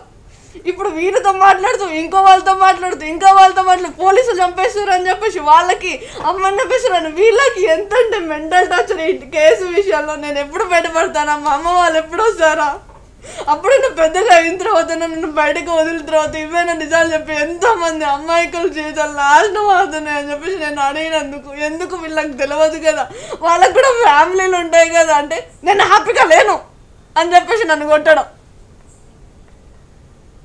నన్ను కొట్టి జస్ట్ నార్మల్గా పరిచయం ఉంటాయి ఇంత చేయడం అని చెప్పేసి నాకు నరకం అంటే డైలీ కొట్టి హింసించి ఈ విధంగా చేసుకొచ్చిండు. పోలీస్ స్టేషన్లో కంప్లైంట్ చెప్పేసరికి ఇగో మీ తమ్ముని చంపేస్తున్నాను కంటి చూపులతోనే బెదిరియడం. భరోసాకి వెళ్ళి స్టేట్మెంట్ రికార్డ్ చేసాక వాళ్ళతో రెడీగా ఉన్నారా, అడే ఏం చేస్తున్నాడు, వాళ్ళ తమ్ముడు ఏం చేస్తున్నాడు అని చెప్పేసి కాల్ చేసి బెదిరించాడు. అందుకొరకు నేను ఎవరికి చెప్పుకోలేని సిచ్యువేషన్లో ఉన్నా. వాడు ఎలా చంపేశాడు, ఎప్పుడు చంపేశాడు అన్న సిచ్యువేషన్లో అయితే మా ఫ్యామిలీని చంపేస్తాడు, ఇంకా వేరే వీళ్ళ ఫ్యామిలీని కూడా అందరినీ చంపేస్తా అని చెప్పేసి అన్నాడు. అంటే కుమార్ గారు చూస్తే నిజంగా మిమ్మల్ని కూడా చాలా ఇబ్బంది పెట్టింది. ఎందుకంటే అమ్మాయి కోసం మీరు తీసుకెళ్ళడానికి ప్రయత్నిస్తే దాదాపు ఒక వారం రోజుల పాటు అంత చుట్టూ తిరగడం జరిగింది. నిజంగా ఏం జరిగింది అనుకోవచ్చు? నిజంగా మీకు అప్పగించడానికే నానా హింసించేవాడు. వాస్తవానికి ఏంటంటే నాకు అసలు ఈ అమ్మాయి ఎవరో తెలియదు, వీళ్ళ ఫ్యామిలీ తెలియదు, వీళ్ళ ఊరు మాత్రం తెలుసు. నాకు ఒక గత 1.5 year కింద ఒక మీటింగ్కి వెళ్ళి అక్కడ మీటింగ్లో పాల్గొనే ఊరంతా కూడా మొత్తం కోలాటంతో తీసుకెళ్ళి నన్ను చాలా బాగా తీసుకున్నారు ఆ ఊరిలో. ఆ విషయం మాత్రం ఒకటి మాత్రం గుర్తు తెలుసు. కానీ 22వ తారీఖు నాడు మధ్యాహ్నం 12 గంటలకు అట్లా 12 ప్రాంతంలో నల్గొండ నుంచి మా నల్గొండ జిల్లా అధ్యక్షుడు భిక్షం అని మానిపాటి భిక్షం ఫోన్ చేసి, అన్నా నీకు ఒక వాట్సాప్ పెట్టాను, పేపర్ కటింగ్ పెట్టాను, చూసావని అడిగాడు. అసలు నేను చూడలేదు తమ్ముడు, అసలు ఏంది విషయం చెప్పు, నేను 1000 వాట్సాప్లో 1000 కాల్స్ వస్తాయి కానీ నువ్వు ఫస్ట్ చెప్తామంటే ఇట్లా ఏం లేదన్నా, మన అమ్మాయికి ఇట్లా 139 మంది ఇట్లా రేప్ చేశారని చెప్పేసి మొత్తం పేపర్ కటింగ్లో కూడా వచ్చిందన్న, మొత్తం అమ్మాయి సిటీలో ఉందన్న, కొద్దిగా మాకు తెలిసిన వాళ్ళు అంజయ్ వాళ్ళకి చుట్టాలు అవుతారు, కొద్దిగా నువ్వు సిటీలో ఉండవు కాబట్టి ఖచ్చితంగా తెలుసుకోండి అని చెప్పి నాకు చెప్పడం జరిగింది. ఇంట్లో చెప్పడంతో ఫస్ట్ ఆ అమ్మాయి ఎక్కడ ఉంటుందో అమ్మాయి నెంబర్ ఇవ్వండి, అమ్మాయి నెంబర్ ఇస్తే నేను ఫాలో అవుతాను తమ్ముడు అని చెప్తే, ఓకే ఇప్పుడే నేను చూసిస్తున్నాను అని చెప్పేసి మళ్ళీ ఫోన్ కట్ చేసి మళ్ళీ కరెక్ట్ ఒక ½ an hourలో ఎఫ్ఐఆర్ కాపీలో ఒక నెంబర్ దొరికింది. ఈ నెంబర్ మాత్రం ఒకటే మాత్రం ఉంది అది అని చెప్పేసి ఆ ఎఫ్ఐఆర్ కాపీ నుంచి నెంబర్ తీస్తున్నాను అని ఆ నెంబర్ నాకు మెసేజ్ పెట్టడం జరిగింది ఫార్వర్డ్ చేసి. ఆ మెసేజ్ చేస్తే ఒకసారి ఫస్ట్ చేస్తే ఎత్తలేదు, 2 సార్లు చేస్తే ఫోన్ ఎత్తారు. అలా తమ్ముడు ఎవరు మీరు, ఇట్లా అమ్మాయి కోసం మాకు మీ నెంబర్ ఇచ్చారు అంటే, నేను ఇట్లా కుమార్ చెప్పానన్నా ఇది జరిగిందన్నా, ఇట్లా మొత్తం మీద వాస్తవానికి అమ్మాయిని మూతలు తాగించారు, ఇంకా సమ్ము తాగించారు, రకరకాలుగా హింస పెట్టినా, మొత్తం మీద 139 మంది రేప్ చేసినా, మొత్తం మీద అమ్మాయిని కాపాడాలన్నా ఈ కాలు మొక్తానన్నా అదేదన్నా ఇదన్నా కూడా వాడు మొత్తం స్టార్ట్ చేశాడు. మొత్తం రాజశేఖర్ అనే వ్యక్తి ఒక $1 అని తర్వాత తెలిసింది నాకు. ఫస్ట్ $1 అంటే మాకు తెలియదు, నిన్న మొన్న నుంచి $1 అన్న సంగతి తెలుసు. అంతకుముందు రాజశేఖర్ రెడ్డి అని చెప్పేసి చెప్పడం జరిగింది. సరే మా అమ్మాయి ఇప్పుడు ఎట్లున్నా అంటే ఇప్పుడు ఏదైనా సి టీంలో ఎంక్వైరీ నడుస్తుంది అని చెప్పేసి చెప్పడం అనమాట. తప్పకుండా నేను మర్చిపోయాను, యాక్చువల్గా ఫోన్ మాట్లాడిన తర్వాత మర్చిపోయాను కొద్దిసేపు, నాకు వేరే ప్రోగ్రామ్స్లో ఉన్నాను మర్చిపోయి. తర్వాత మళ్ళీ నేనే 7 o'clock మా బామ్మడు వచ్చి అరే నల్గొండ నుంచి భిక్ష ఫోన్ చేసి మళ్ళీ మర్చిపోయాము అక్కడ మళ్ళీ 7 o'clock ఫోన్ చేశాను. చేతిలో సి టీం కాడ ఉన్నామన్నా, సి టీం దగ్గర మొత్తం విచారణ నడుస్తుంది అని చెప్పేసి అంటే, నేను వస్తున్నాను వెయిట్ చేయండి అని చెప్పేసి అంటే, లేదు రేపు మార్నింగ్ కలుద్దామన్న పరిధిలో, రేపు మార్నింగ్ అదే మా అమ్మాయికి ఇంత జరిగినప్పుడు మేము కలుస్తామని చెప్పేసి అక్కడ వెంటనే మేము సి టీం కాడికి వెళ్ళడం జరిగింది. సి టీంకి వెళ్ళాక అమ్మాయి కూర్చొని అక్కడ కూర్చున్నారు, పరిచయం చేసుకున్నాం. పరిచయం చేసుకున్న తర్వాత మాట్లాడుతూ అమ్మాయి మొత్తం ఇదే విషయంగా ఇప్పుడు మీకు ఏ విధంగా చెప్పిందో ఈ $1 కోసం మొత్తం అసలు మాకు చెప్పలేదు, ఇట్లా 130 మంది రేప్ చేశారన్న ఇది పరిస్థితి అని చెప్పేసి మొత్తం చెప్తే, అంటే చిన్న అనుమానం కూడా రాలేదా? అంటే 139 మంది చేశారని చెప్పినప్పుడు ఆమె చిన్న అనుమానం కూడా మీకు రాలేదు? 7 o'clock అంటే అక్కడికి వచ్చాక 8 అయింది. 8 o'clock ఆ చీకట్లో అసలు అమ్మాయి ఫేస్ మాస్క్ కట్టుకుంది, ఇంకా అప్పుడే మొదలైంది మాటలు అనమాట. ఆ సందర్భంలో మేము అక్కడికి వెళ్ళి చూసిన తర్వాత వాళ్ళని చూస్తే కొద్దిగా అనుమానాస్పదంగా ఉంది, కానీ అప్పుడు కూడా కొద్దిగా అనుమానం పడలేదు. వాడు ఏడ్చి మాకు చెప్పి నీ కాలు మొక్కుతానన్నా మీరు హెల్ప్ చేయండి, కులం తర పరంగా హెల్ప్ చేయండి అని చెప్పేసి అంటే, తప్పకుండా నేను ఇంకా పంజాబ్ సీఐ కూడా ఒక 2 మాటలు అన్నాను. అంటే పోలీసు వాడు వచ్చి ఇట్లా ఎరకలు అందేదాన్ని నేను 15 కూడా చెప్తే ఏది ఎంత సీఐ అయినా పర్లే తిట్టడానికి వాడేవాడు, ఏదైనా మేము చూసుకుంటాం, అమ్మాయికి మేము 1,00,000 మంది కూడా రక్షణ కల్పిస్తాం, టెన్షన్ పడాల్సిన అవసరం లేదు తమ్ముడు నేనని చెప్పేసి వాళ్ళకి వాస్తవం కూడా వాడు హెల్ప్ చేస్తున్నాను అనుకున్నాము. మొన్నటి వరకు కూడా అక్కడ వెళ్ళడం జరిగింది. వెళ్ళిన తర్వాత అక్కడ అమ్మాయి 10% చెప్తే వాడు 100% చెప్తున్నాడు. అంటే వాడు కూర్చొని ఇట్లా వెనుకొకళ్ళు ముందొకళ్ళు అంటే వాడు ఏదో దగ్గర ఉండి కూర్చొని చెప్పినట్టుగా చెప్తే మాకు కొద్దిగా అప్పుడు అనుమానం వచ్చింది. అంటే వాడైతే దగ్గర ఉండి చేయిస్తున్నట్టుగా అనుమానం వచ్చింది అన్నమాట. ఆ విధంగా వస్తే మాకు ఎందుకు కొద్దిగా అనుమానం వస్తే నా ఎంబడి వచ్చిన వాళ్ళు క్లియర్గా చెప్పడం ఏంటంటే ఇది తప్పుడు ఏదో డౌట్ వస్తుందని, అంటే సరే అమ్మాయిని అయితే తీసుకున్నాం పక్కకు నడవని కాఫీ టీ తాగుతాము, కార్లో కూర్చోమంటే మేము కార్లో కూర్చోమన్నారు. కార్లో కూర్చోమంటే మన సి టీం కాడిచి కామాతోటల వరకు నడుచుకుంటే తీసుకెళ్ళాం అంతనే. నడుచుకుంటూ తీసుకెళ్ళి అక్కడ ఇడ్లీ వీళ్ళకి అమ్మాయి తినదో లేదని చెప్పేసి అక్కడ టిఫిన్ చేయించేసి మేము కూడా టిఫిన్ చేసి అమ్మాయి చెప్పిన కొన్ని విషయాల్లో మాకు కొద్దిగా అనుమానం పడుతుంది. అప్పటికి అడిగామని వీళ్ళు ఎట్లా పరిచయం అంటే జాబు విధానానికి పరిచయం అని చెప్పాను. ఎట్లా ఏ విధంగా పరిచయం అంటే సంవత్సరం ముందు నాకు ఆల్రెడీ ఒకసారి పేపర్లో జాబ్ కోసం ఇచ్చారు, సంవత్సరాల ముందు ఒకసారి పరిచయం అయ్యారు. తర్వాత జాబ్ అనేసి మీరు ఒక 2-3 నెలల కింద నేను పిలిచానని చెప్పేసి చెప్పడం జరిగింది. కానీ వాడు చెప్పేది ఏంటి అసలు మా తల పగిలిపోయింది అసలు. అదే విషయంలో మాట్లాడుతూ నేను మామూలు కాదన్నా, నాకు 3 కంపెనీలు ఉన్నాయి, మలేషియాలో ఇండియన్ ఎయిర్పోర్ట్ మొత్తం మాకే ఉన్నాయి ఫ్లాట్స్, మరి 3 లక్షలకు ఒక షేర్ వచ్చి ₹1 కోటి, అలా 300 షేర్ అంటే 3 లక్షల 30 కోట్లే ఉన్నాయని చెప్పేసి వాడు చెప్పడం జరిగింది. అక్కడే మాకు అనుమానం వచ్చింది. అప్పుడు కింది నుంచి పైకి పోయి చూసాను అనమాట.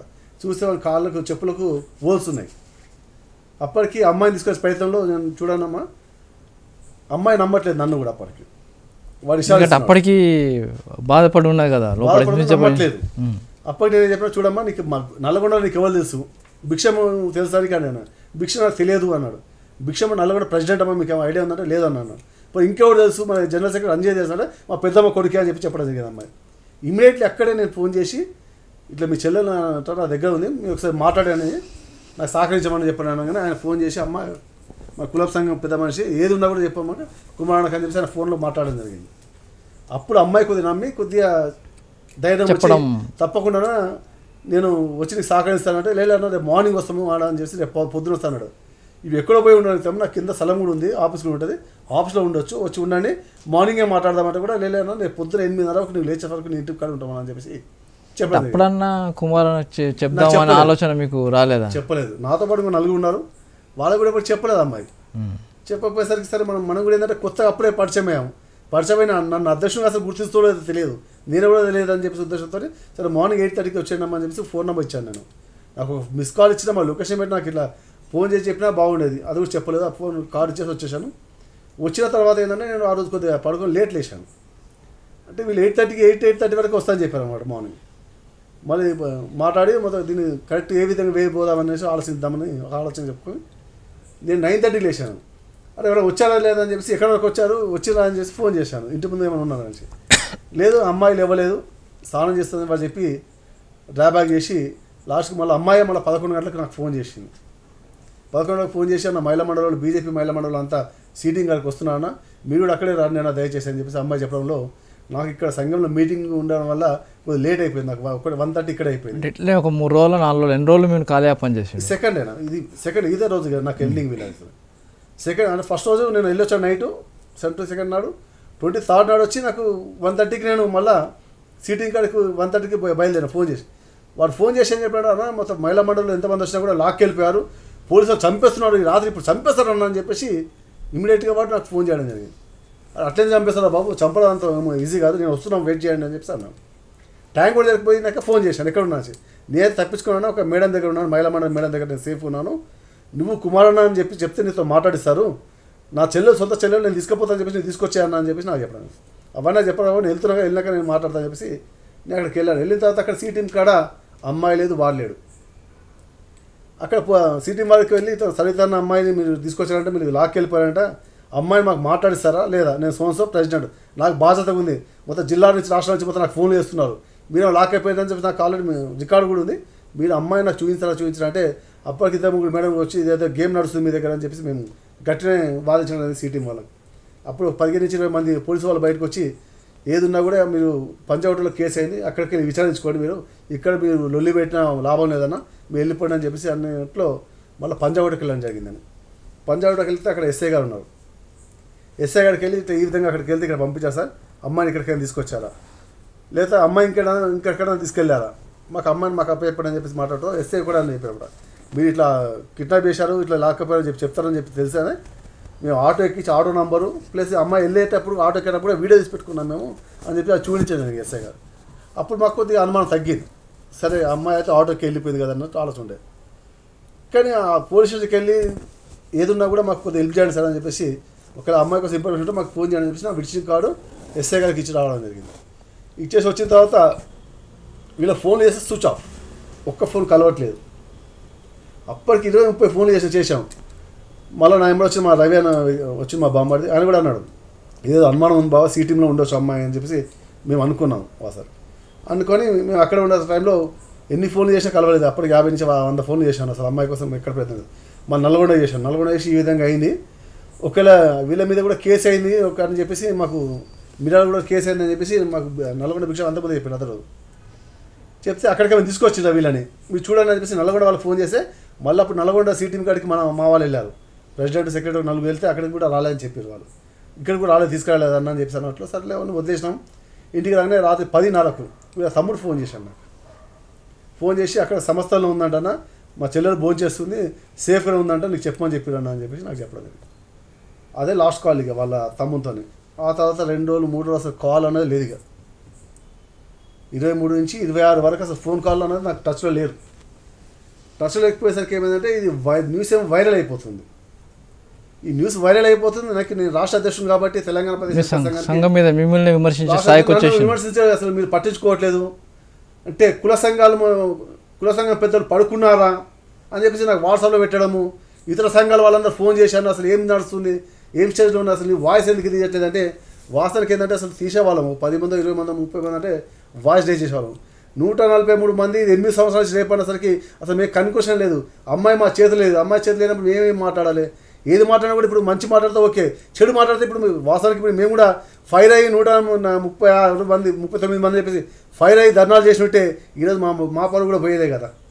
ఆ విధంగా నేను ఆలోచిస్తూ అసలు అమ్మాయి మన చేతికి వస్తే ఆలోచన చేద్దామన్న విషయంలో మాట్లాడప్పుడు అప్పుడు పొన్నకాల కృష్ణ ఇంకో సంఘం అధ్యక్షుడు ఆయన ఫోన్ చేసి అన్న ఇది కాదు, మనం అందరూ కూర్చొని మనం మాట్లాడుకుందామంటే ఎక్కడ కూర్చుందంటే జలగవాడలో నెక్లెస్లో కూర్చుందామనంటే అందరూ కూడా గ్యాదర్ అయిన ఒక 10 మంది మరి పత్రిక రావుల్ మామ రాములు గారు మా మాజీ ప్రెసిడెంట్ గారు, ఇప్పుడు మా గౌరవ అధ్యక్షుడు ఆయన ప్లస్ ఇంకా కొంతమంది కృష్ణ గారు పొన్నకాల కృష్ణ గారు వీళ్ళంతా కూడా వచ్చి మేము ఒక రవి మూక రవి మేమంతా కూడా మా శేఖర్ ఒక 10 మంది కూర్చొని అసలు డిస్కస్ చేసాం. డిస్కస్ చేస్తే మాకే నమ్మశక్యంగా లేదు, అసలు అమ్మాయి మనకు సహకరించట్లేదు, సహకరించడం మనం ఎందుకు మనం హెల్ప్ చేయాలి, అసలు అమ్మాయి ఉన్నప్పుడు మనం మాట్లాడదాం అంటే లేదా ఒక ఫోటో దిగుదాం వాట్సాప్ కోసం అమ్మాయికి మేము మనం సపోర్ట్గా మాట్లాడదాం అంటే అసలు అమ్మాయి లేనప్పుడు మనం ఫోటో దిగి వాట్సాప్లో పెడితే కూడా అది తప్పు అవుతుంది, అసలు ఫోటో వద్దు వాట్సాప్ కూడా పెట్టవద్దు అని చెప్పేసి అక్కడి నుంచి మనం కూర్చొని లోపలి నుంచి బయటకు వచ్చాం.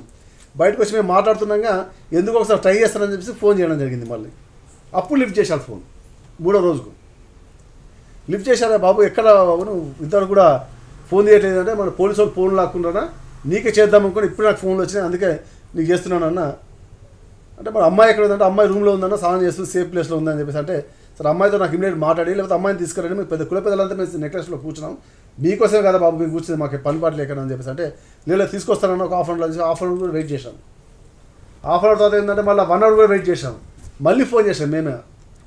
ఫోన్ చేసేప్పుడు లేదా అమ్మాయి మాట్లాడేసి లేదన్నా మేము సేఫ్ ప్లేస్లో ఉన్నామన్నా మాకు 11 అసలు కష్టంగా వచ్చి కలుస్తామన్నా నాకు హెల్త్ బాగాలేదు నాకు మంత్ అయింది అసలు నేను రాలేని పరిస్థితి ఇవ్వలేని పరిస్థితులు ఉన్నానన్నా నన్ను అర్థం చేసుకొని నీకు నేను మళ్ళీ కాల్ అంటే నన్ను ఫోన్ టచ్లోనే ఉన్నామా నువ్వైతే సేఫ్ ఉన్నామంటే సేఫ్ ఉన్నాను ఫోన్ టచ్లోనే ఉన్నామా నీ ఫోన్ టచ్ అయిపోతే ఏమవుతుందో మాకేం తెలుస్తుంది మేము సమాధానం చెప్పాల్సి వచ్చిందమ్మా అంటే అప్పుడు ఆయన ఓకే అమ్మన్నా నేను ఫోన్ టచ్లో ఉంటానని చెప్పడం జరిగింది. అమ్మాయి చెప్పిన తర్వాత అదే లాస్ట్కి అందరూ వెళ్ళిపోయాము అక్కడి నుంచి డివైడ్ అయిపోయాము.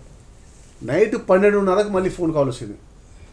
నైట్ 12:30కి మళ్ళీ ఫోన్ కాల్ చేసి నేను అసలు ఈ స్టేట్లోనే లేనన్నా బయటకు ఉన్నాను ప్రాణభయం ఉంది కాబట్టి నేను అన్నని చంపేస్తారు అందుకని బయటకు వెళ్ళిపోయానన్న మొత్తం స్టేట్లో లేనని చెప్పేసాను.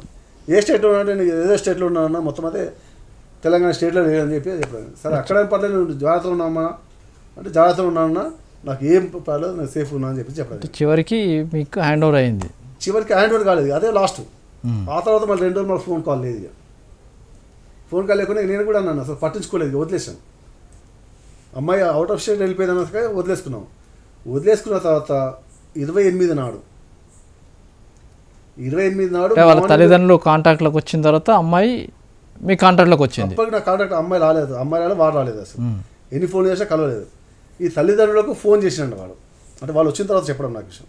తల్లిదండ్రులు ఫోన్ చేసి ఎవరికి చెప్పకుండా మీరు రండి నా దగ్గరికి మన నలుగురు కలిసి ఉందాం ఇది చేద్దామని చెప్పి వాళ్ళు ఫోన్ చేస్తే వాళ్ళు మొత్తం మీద బట్టలు తీసుకొని బస్సులో రమ్మని చెప్పి అన్నట్టు ఎమ్మిలివన్ బస్ స్టాప్కి రండి. వచ్చిన తర్వాత నాకు ఫోన్ చేస్తే నేను కార్ అన్న క్యాబ్ అన్న పంపిస్తే మీరు అందులో వచ్చేయండి అని చెప్పినాను. పరిస్థితి ఉండండి మీరు ఏదో ఉంటే మార్నింగ్ చూసుకుందాం అవసరం పడుతుంది కదమ్మా పొద్దున ఉంటే ఫోన్ చెప్పి పడుకోబెట్టేశాను. వాళ్ళకి వీళ్ళు అప్పటికే మళ్ళీ రాత్రి 9-10 గంటలకు ఫోన్లు చేస్తానమాట నైట్లో వాళ్ళు ఎక్కడో ఎల్బీనగర్లో ఉన్నాము అది ఉన్నామని చెప్తూ దాటేశారు వీళ్ళని. మార్నింగ్ వాళ్ళకి ఫోన్ చేసి వాళ్ళు ఎక్కడ ఉన్నారని చెప్పేసి లేదా మేము వెతుకుండా కుమారుని ఇంటికి వచ్చినామని చెప్పడం జరిగింది వాళ్ళ తల్లిదండ్రులు. కుమారుని ఇంటికి వచ్చిన అనగానే ఇమీడియట్ నాకు ఫోన్లు స్టార్ట్ అయిపోయినాయి 7 o'clock నుంచి. అప్పుడు 4 ఫోన్లు చేసి నేను పడుకొని లేవకుండా 9 గంటలకు నేను చేశాను ఫోన్. చేసినట్టు లేను వాళ్ళ తల్లిదండ్రులు పిలిపించి నీకు పిల్లలు అప్పయిద్దాం అనుకున్నాం వాళ్ళు తప్పు అర్థం చేసుకొని మళ్ళీ నీ దగ్గరకు వచ్చారన్న వాళ్ళు అని చెప్పడం జరిగింది. సరే మంచిగా అప్పయితే మంచిదే కదా బాబు నువ్వు అప్పయిపేసండి మా పిల్లలు మాకు అప్పయితే మేము చూసుకుంటాం సంఘం తరపున అని చెప్తూ సరే అన్న మేము 10 గంటలకల్లా మేము బయలుదేరుతామన్నా అన్నారు. సరే బయలుదేరన్నారు. మళ్ళీ 10 గంటలకు ఫోన్ చేసి మాకు ల్యాప్టాప్లోకి వచ్చి మొత్తం పెన్ డ్రైవ్లో ఎక్కించుకోవడానికి 2 hours పడుతుంది మొత్తము నేను 12 గంటల తర్వాత వస్తామన్నాడు. సరే 12 తర్వాత రమ్మని చెప్పడం జరిగింది. 12 గంటలకు ఫోన్ చేసి మాకు ఇంకొద్ది ఇంకా పని లేట్ అవుతుందన్నా మాకు లొకేషన్ షేర్ చేయండి మేము వచ్చేస్తామన్నారు. ఆ తర్వాత మనం ఫస్ట్ 12 గంటల ముందు శ్రీదేవి మేడం దగ్గరికి వచ్చానన్నా నేను అక్కడ అప్పయిపేస్తాను మీరు తీసుకెళ్ళిపోండి అన్న మళ్ళీ నాకు మీడియాకు కూడా నేను సమాధానం చెప్పాలి, అమ్మాయి నా దగ్గర ఉంది కదా, అమ్మాయికి ఏమైనా నా బాధ్యత అవుతుంది కాబట్టి నేను అప్పుడు చెప్తాను రండి అన్న. సరే అక్కడికన్నా రండి బాబు ఎక్కడికంటే మళ్ళీ ఫోన్ చేసాడు 2 గంటలకు. లేదన్నా నేను నీ దగ్గరికి వస్తాను, నీకు అప్పేపిస్తే నా పని అయిపోతున్నాను, లేకపోతే మీరు తీసుకెళ్ళి కేసుకి అప్పేపని మన కల్చర్ రమ్మన్నా అన్నాడు. సరే రండి రా బాబు అని అప్పుడు నేను కటింగ్ షాప్ మంగళ షాప్కి వెళ్ళాను. మంగళ కటింగ్ చేస్తుంటే 4:30 ప్రాంతం 5 గంటల ప్రాంతంలో రాధిక కాడికి వచ్చారు. వచ్చి ఫోన్ చేసి నేను ఇక్కడ మంగళ షాప్ నుండి మెయిన్ రోడ్ మీద ఉన్నా, ఈ సరికి వెళ్ళేటప్పుడు ఫస్ట్ యూటర్న్ చేసుకొని నా కారు ఉంటుంది పైకి వచ్చామంటే ఇద్దరు కూడా వచ్చి పైకి వచ్చారు. పైకి వచ్చినాక షాపు సెలూన్ షాప్ నా ఫ్రెండ్ది కాబట్టి అక్కడ వాళ్ళు లెమన్ టీ పెట్టించారు. అందరు కూడా తాగినాం. తాగి అక్కడి నుంచి మా ఆఫీస్కి తీసుకొచ్చాను. ఆఫీస్కి వచ్చి పైన మీరు భోజనం చేసామంటే లేదు కొంచెం పెరగడం తిన్నదని చెప్పడం జరిగింది. వాడికి అన్నం భోజనం పెట్టాం. భోజనం చేస్తూ అప్పటికే మనకు సాక్షి మేడం 3 రోజు నుంచి ఒకటే ఫోన్ దమ్దమ్ చేస్తున్నది. అసలు ఒక్కసారి మాట్లాడివ్వండి అని చెప్పేసి, ఒకసారి మాట్లాడండి అమ్మ అని చెప్పేసి ఈమెకు ఫోన్ ఇచ్చాను అనమాట. ఫోన్ ఇచ్చి ఆ రూమ్లోకి వెళ్ళి ఫోన్ మాట్లాడుతుండగానే మా వాళ్ళకు ఈ విధంగా మొత్తం చేసింది వీడియో అని చెప్పడం జరిగింది కదా. వెంటనే నాకు అప్రోచ్ అయ్యి మొత్తం చేసింది వీడియో అంట, వీడిని మాత్రం వదిలిపెట్టకండి, మీరు పట్టుకుంటే మొత్తం బయటపడతాడు, మొత్తం చేసింది మొత్తం వీడియో, క్రియేట్ చేసి మొత్తం వీడియో అని చెప్పేసి ఆచరణమే తెలిసింది. లేకపోతే మనకు భోజనం పెట్టాల్సిన అవసరం లేకుండా టీ తాపించాల్సిన అవసరం లేకుండా అప్పుడు కూడా వీడు రాజశేఖర రెడ్డి అంటే మా అమ్మాయికి మొత్తం మీద ఈ 10 రోజు నుంచి 9 రోజు నుంచి రక్షణగా ఉన్నాడని చెప్పేసి అనుకున్నాను తప్ప, కానీ వాడే ఉన్మాదని చెప్పేసి అసలు అప్పటి ఆచరణ కూడా మాకు తెలియదు. ఈ అమ్మాయి బయటపడి చెప్పి ఏడ్చుకొని చెప్పేంత వరకు కూడా మాకు తెలియదు అసలు. అప్పుడు వెంటనే ఏంటంటే అప్పుడు అంతకుముందే మేడం మంగళ షాప్ ఉన్నప్పుడు ఫోన్ చేసింది నాకు, ఒకవేళ నోటీస్ సర్వ్ చేసిన కుమార్ గారు వీళ్ళ సంతకాలు పెట్టి పంపించండి, సంతకాలు పెట్టి పంపిస్తే వాళ్ళు విచారణకు వచ్చినా పడే రాకుండా పడే తర్వాత విషయం, నా బాధ్యతగా నేనైతే నోటీస్ మీద సంతకం పెట్టాలంటే హెడ్ కానిస్టేబుల్ గారు అప్పుడు సిటీ అక్కడి నుంచి కూడా వచ్చింది మనకు. ఆయన కూడా అక్కడే ఉన్నప్పుడు వీళ్ళతో సంతకాలు పెట్టించాను. సంతకాలు పెట్టి వాడు కూడా పేపర్ తెచ్చుకున్నాడు, అమ్మాయిని మీకు అప్పేస్తున్నాడు. వీళ్ళ తల్లిదండ్రులతో అమ్మాయితో కూడా సంతకం పెట్టించాను, మనకి పేపర్ కూడా ఇచ్చాను. వాడు భోజనం చేస్తున్నాడు, మేము సంతకాలు పెడుతున్నాడు. మేము లోపలికి వెళ్ళి ఫోన్ చేయగానే అప్పుడు నేనన్నా అరే పోలీసు వాళ్ళు వస్తున్నట్టు బాబు నీకోసం, నేను ఫస్ట్ కిందకు పోయి కూర్చొని చెప్పి కింద కూర్చోబెట్టి తలుపేశాను. కూర్చో అనేసి ఇమీడియట్లీ మేడంకి ఫోన్ చేశాను, నేను శ్రీదేవి మేడం గారికి ఫోన్ చేశాను. మేడం మొత్తం పాత్ర అంతా వీందే ఉందంట, మొత్తం మాంటెళ్ళి అమ్మాయి అప్పుడే ఉరికొచ్చిందన్నమాట. వాడు కింది పోయిన అమ్మాయి ఉరికొచ్చి అన్న మొత్తం అందరు చేసేది ఎంతనో మొత్తం చేసి నాకు వీడన్నా మొత్తం వీడని చెప్పేసి అమ్మాయి పట్టుకొని ఓన్ వీడవడం జరిగిందంట. నువ్వు టెన్షన్ పడకమ్మని చెప్పేసి ఇమీడియట్లీ అప్పుడు పోలీస్ కానిస్టేబుల్ అక్కడ ఉన్నాడు జందర్ గారు. అప్పుడే మేడంకి ఫోన్ చేసి చెప్పడంతో మేడం జవహర్లాల్ పోలీస్ స్టేషన్కి ఫోన్ చేయడం జరిగింది. జవహర్లాల్ వచ్చి 2 పోలీసు వాళ్ళు వచ్చారు. అప్పుడే ఏబిఎన్కు నేను లైవ్ ప్రోగ్రామ్ ఉంది, ఏబిఎన్ 100 ఫోన్లు వస్తే అప్పటికి అమ్మాయిని తీసుకొని ఏబిఎన్ ఛానల్కి వెళ్తున్న క్రమంలో ఆల్రెడీ అక్కడ కానిస్టేబుల్ ఉన్నారు, మా మనుషులు ఉన్నారు, ప్లస్ ఇద్దరు జవహర్లాల్ నుంచి కూడా కానిస్టేబుల్ వచ్చారు. వీళ్ళు వచ్చి బయట ఉండే లోపల వాడు ఎప్పుడో వెనకరించి కిటికీ బాల్ పట్టుకొని పారిపోయాడు. పారిపోగానే మన పోలీసు వాళ్ళు వచ్చి వెళ్ళింది కానీ అది కిటికీ బయలుపోయిందని చెప్పేసి ఇమీడియట్ నాకు ఫోన్ చేయడం జరిగింది. మా వాళ్ళు ఫోన్ చేయగానే మళ్ళీ మేడంకి ఫోన్ చేశాను, మేడం ఇట్లా వాళ్ళు పారిపోయినట్టు అని చెప్పేసి మళ్ళీ ఇమీడియట్లీ శ్రీదేవి మేడం ఫోన్ చేస్తే సార్ ఫస్ట్ అమ్మాయిని అయితే తీసుకురండి, తీసుకొచ్చిన తర్వాత అంటే అప్పుడు ఇమీడియట్లీ మళ్ళీ కంట్రోల్ రూమ్ తీసుకెళ్ళి మేడం ముందు కూర్చోవడం జరిగింది. అమ్మాయితో కొద్ది విషయాలు నాతో మాట్లాడిన తర్వాత కుమార్ గారు ఇప్పుడు నైట్ లేట్ అయిపోయింది, రేపు 2 రోజుల తర్వాత అమ్మాయిని తీసుకురావాలి అని అమ్మాయి హెల్త్ బాగాలేదని చెప్పి ఏడుస్తుంది అన్నమాట. 2 డేస్ తర్వాత తీసుకొస్తాం మేడం అని చెప్పి మేడం రావించి నేను సంతకం పెట్టి నా స్టేట్మెంట్ కూడా ఇచ్చి ఈ విధంగా పాల్పడి ఇవన్నీ మొత్తం అక్కడ స్టేట్మెంట్ ఇచ్చిన తర్వాత అక్కడి నుంచి మళ్ళీ అమ్మాయిని తీసుకురావడం జరిగింది. తీసుకొచ్చిన తర్వాత అమ్మాయి మేము అడిగినమాట అసలు జరిగింది ఏందమ్మా, మీరు అడిగినట్టే మీడియా వాళ్ళు ఏ విధంగా అయితే క్వశ్చన్ చేసిరో నేను కూడా, ఎందుకంటే రేపు మార్నింగ్ మేము మీడియా ముందుకు పోవాలన్నా నీ సపోర్ట్ చేయాలన్నా కూడా ఇప్పుడు ఇప్పటి వరకు వాడిని అన్నావు, మరి ఇప్పుడే వాడే మొత్తం చేసింది వాడే అని క్రియేట్ చేస్తున్నామమ్మా, రేపు కులం అట్లా ఉండదు, నువ్వు ఏది ఉన్నా నిజాలు చెప్తేనే నీకు సపోర్ట్ చేస్తావు కులము, లేదా నీకు కులం సపోర్ట్ చేయదు, నీ ఇండియా ఫైట్ చేసుకోవచ్చు అంటే లేదంటే మొత్తం నీకు నిజాలు చెప్తున్నా, మొత్తం ఈ విధంగా ఎట్లయితే ఏడ్చిందో అదేవిధంగా అన్న నాకు న్యాయం చేయండి, నన్ను బతికించండి, ఈ అమ్మాయి కూడా మోసం చేయకుండా చేయండి అన్న, ఇది నా పరిస్థితి అన్న, నేను ఈ ఊబిలో కూడిపోయినా మీ దాకా వచ్చేంత వరకు కూడా నా ప్రాణం బతుకుతాను చనిపోతా తెలియని పరిస్థితిలో ఉన్నాను. కాబట్టి ఈరోజు నీ ముందుకు వచ్చినాక ఈ ధైర్యం వచ్చిన, నా అమ్మనాన్ని చూసుకున్నాక మిమ్మల్ని చూసిన తర్వాత నాకు ధైర్యం వచ్చిందన్న, అసలు నా ధైర్యం కోల్పోయిన శివన్గా వానితో ఉండిపోయినన్నా అని చెప్పడంతో ఇమీడియట్లీ అమ్మ ధైర్యంగా ఉండు, కానీ విషయాన్ని మాత్రం కుల్లా చెప్పాలమ్మా అని చెప్పంటే 139 మందిని రేప్ చేసింది వాస్తవమైన అమ్మ అని అడిగిన జరిగింది. సార్ కాదు అన్న అన్నసరికి నేను షాక్ అయినా, ఫస్ట్ అక్కడే షాక్ తిని నేను షాక్ అయినా. అసలు ఎంతమంది అమ్మ అంటే అసలు నీ ఎఫ్ఐఆర్ కాపీ తీసుకోమ్మా, ఎవరు రేప్ చేసిరు నాకు ఆ పేర్లు ఇదమ్మా అంటే లేదా కొంతమంది చిత్రహింసలు పెట్టిన వార్త ఉన్నారు, వాట్సాప్లో నీలి చిత్రాలు పంపించి మళ్ళా ఫిజికల్గా కొద్దిగా డిస్టర్బ్ కూడా ఉంటారన్నమాట. నేను ఒకటన్నా, ఫస్ట్ రేప్ చేసిన వాళ్ళు ఎంతమంది, అదేవిధంగా ఫిజికల్గా హరాస్మెంట్ చేసిన వాళ్ళు ఎంతమంది, అదేవిధంగా అమాయకులు ఎంతమంది అంటే క్లియర్గా ఆమె చెప్పడం పేర్లు అన్నీ కూడా మొత్తం రాస్తే చేసి మొత్తం కౌంట్ చేస్తే 36 మంది రేప్ చేసిన వాళ్ళ దాంట్లో వచ్చింది, 53 మంది హరాస్మెంట్ చేసిన దాంట్లో వాళ్ళు వచ్చింది, మిగతా ఒక 40 నుంచి 45 మంది అసలు ఏమీ లేదు. మరి ప్రదీప్ ఉన్నాడా అని అడిగడం జరిగింది. ప్రదీప్ అయితే లేడన్నా, అసలు ఎట్టుడో తెలియదు వాళ్ళ. కృష్ణుడు ఉన్నాడా అమ్మ అంటే లేడన్నాడు. మరి పిఏ మరి కవిత మేడం పిఏ గారు ఉన్నాడంటే ఈ హరాస్మెంట్లో ఉన్నాడు, రేప్లో కానీ హరాస్మెంట్ అయితే ఉన్నాడు అన్న అని చెప్పడం మీరు. అప్పుడు హరాస్మెంట్ కూడా సంతోష్ కుమార్ కూడా హరాస్మెంట్లో రాయడం జరిగింది. సంతోష్ రావుని రేపుని తీసేసి సంతోష్ రావు కూడా రాయినది. దాంట్లో ఎవరు రేప్ చేసిండ్రు, ఎవరు హరాస్మెంట్ చేసిండ్రు, ఎవరు అమాయకులు, అది నేను ఓన్గా డిసైడ్ చేశాను. డిసైడ్ చేసిన తర్వాత మరి రేపు ఏం చేయాలి అన్నట్టు 2 రోజులు అయితే మరి తెల్లారితో అప్పయ్యాలి. కాబట్టి మహిళా సంఘాలందరికీ పిలిచిన సిచ్యువేషన్ ఇది, పరిస్థితి. మందకృష్ణ మాదిగాన్ని కూడా పిలిచిన. ఇక్కడ కూర్చొని అమ్మాయితో మరి సంజక్క విమలకు వచ్చిపోయేది పొద్దున్నే, సంజక్క మార్నింగ్ 12 గంటలకు వచ్చి 4 గంటల వరకు అమ్మాయితో డిస్కస్ పెట్టింది మొత్తం. కుల సంఘాలు అన్నది ఇప్పుడు నాకన్నా ముందు నీ దగ్గరికి వచ్చింది, నీవే జడ్జిమెంట్ చెప్పొచ్చు కదా, అప్పుడు నీ వల్ల కాలేకపోయింది. కాబట్టి ఇప్పుడు మా దగ్గరికి వచ్చినప్పుడు మేము క్లియర్గా అడిగినాం అమ్మాయిని. నిజాన్ని మేము ఒప్పుకోకపోతే ఈరోజు ఎరకవాలంటే మన దొంగలు అంటారు, ఎరకవాలంటే నమ్మకం పోతుంది. ఇంకా మన నిజాన్ని నిరూపించుకోవాలి. వాస్తవానికి ఇప్పుడు అమాయకుడిని, ఇప్పుడు వాస్తవానికి నేను ప్రదీప్ది ప్రెస్ మీట్ విన్నాను, కృష్ణది ప్రెస్ మీట్ విన్నాను. ఎవరైనా కూడా ప్రెస్ మీట్ అయిన తర్వాత వాళ్ళ స్థలంలో మనకైనా బాధ ఉంటుంది కదా నుంచి మీరు అమ్ముడు పోయేట్టున్నారు, సంఖ్య తప్పుడు చేస్తున్నారు, ఉన్నవాళ్ళ మరి వీఐపీలను తీసేస్తున్నారు అని చెప్పి చెప్పడం జరుగుతుంది. అసలు చెప్పింది మళ్ళీ నాకు నేను ఫేస్ టు ఫేస్ కూర్చొని మాట్లాడి నేను ఎక్కడంటే అక్కడ తీసుకొస్తాను, మాట్లాడు. నువ్వు నిజాయితీ పడుతున్నా అయితే నువ్వు నిరూపించుకో. నీ వాతావరణం తెలుస్తుంది, నువ్వు 3 లక్షల కోట్లు అన్నప్పుడే తెలుస్తున్నది. ఆంజనేయులు బ్లాక్మెయిల్ చేస్తూ ఒక ఆడియో రికార్డ్ అది బ్లాక్మెయిల్ చేయడానికి రీజన్ ఏంటంటే అసలు ఆంజనేయులు నెంబర్ అనేది నా దగ్గర లేదు. లేకపోతే మిర్యాలగూడెం తీసుకెళ్ళి అక్కడ సరౌండింగ్లో ఎవరు ఉంటారు ఏంటి, ఎవరి దగ్గర నెంబర్ దొరికిద్ది అని చెప్పేసి వాళ్ళ దగ్గర నుండి నెంబర్ తెప్పించి ముందుగా నార్మల్గా మాట్లాడించాడు. మాట్లాడించిన తర్వాత అతని నెంబర్తో కాల్ చేసి వాళ్ళ వైఫ్తో నూడి వీడియోస్ ఉన్నాయి, నాతో ఉంది, నా పేరు రాకీ, మిర్యాలగూడెంలో ఉంటాను, నీ వైఫ్ బాగుంటుంది, నేను కాకుండా ఇంకా నా ఫ్రెండ్స్తో కూడా అని చెప్పేసి ఒక వీడియో క్రియేట్ చేశాడు. అప్పుడు నేను నార్మల్గా హాయ్ ఎలా ఉన్నారు ఏంటి అని చెప్పేసి మాట్లాడి వదిలేసాను. వదిలేసిన తర్వాత అతనికి గత జీవితంలో వేరే ఫ్యామిలీ విషయంలో హెల్ప్ అయ్యి ఉంటే నేను కాల్ చేసి మాట్లాడాను. ఒక అమ్మాయికి ప్రాబ్లం ఉంటే హెల్ప్ చేసి మాట్లాడు, అది గుర్తు తెచ్చుకొని ప్లీజ్ నాకు ఒక హెల్ప్ చేయవా అని అడిగి నాకు మెసేజ్ చేసిండే. అవునా ఏం హెల్ప్ అది ఇది అంటే కాల్ చేశాడు. కాల్ చేసి ఇలా మా అమ్మాయితో అంటే మా ఆవిడతో వీడియోస్ ఫొటోస్ ఉన్నాయి అంటున్నాడు, ఏంటిది కొంచెం కనుక్కో అని చెప్పేసి ఇతని నెంబర్ పంపించాడు. ఇక్కడ ఉండి వీడు కాల్ చేసుకుంటా టార్చర్ చేసుకుంటా మళ్ళీ నన్ను కొట్టడం స్టార్ట్ చేశాడు. దానికి రీజన్ చెప్పు, ఉన్నాయని చెప్పు అని చెప్పేసి ఆ నెంబర్కి కాల్ చేసినట్టు రికార్డ్ చేసి పక్కన పెట్టేసి ఏం చెప్పాలి ఏంటి అని చెప్పేసి నా మైండ్ మొత్తం రివర్ట్ చేసి అవును ఉన్నాయని చెప్పు.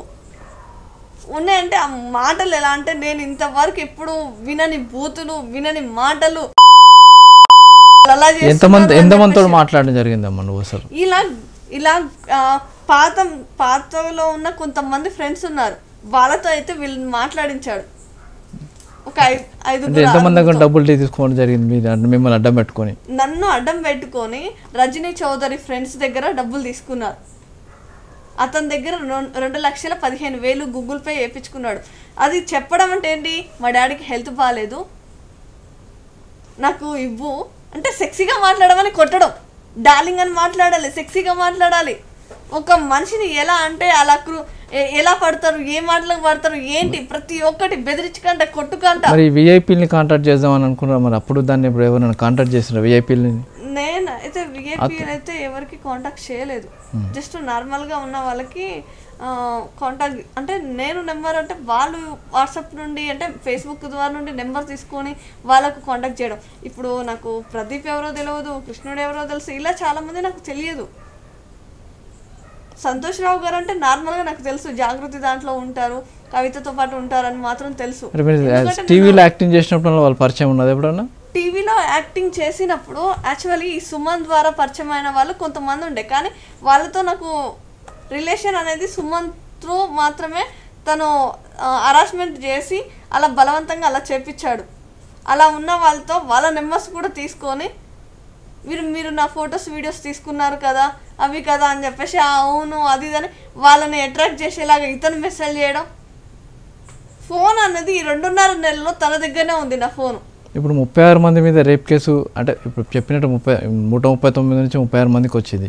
36 మంది మీద రేప్ కేసు అలానే ఉంటుంది, విచారణ జరుగుతుంది. మరి వాళ్ళు ముందుకొచ్చి మళ్ళీ ఏం చెప్పిపోతారు, దాని తర్వాత మరి మీరు ఇబ్బందులు ఎదుర్కొంటే ఎలా ఉంటుంది అనుకుంటారు? అదేమన్నా ఏంటంటే దాని మూలంగా అయితే ఇబ్బంది అవుతుంది. ఎందుకంటే ఇన్ని ఇయర్స్ బ్యాక్ ఎవరి లైఫ్ వాళ్ళు బతుకుతున్న సమయంలో తినొచ్చేసి ఇలా ఎవరి జీవితం తీసుకొచ్చి అక్కడ పడేశాడు.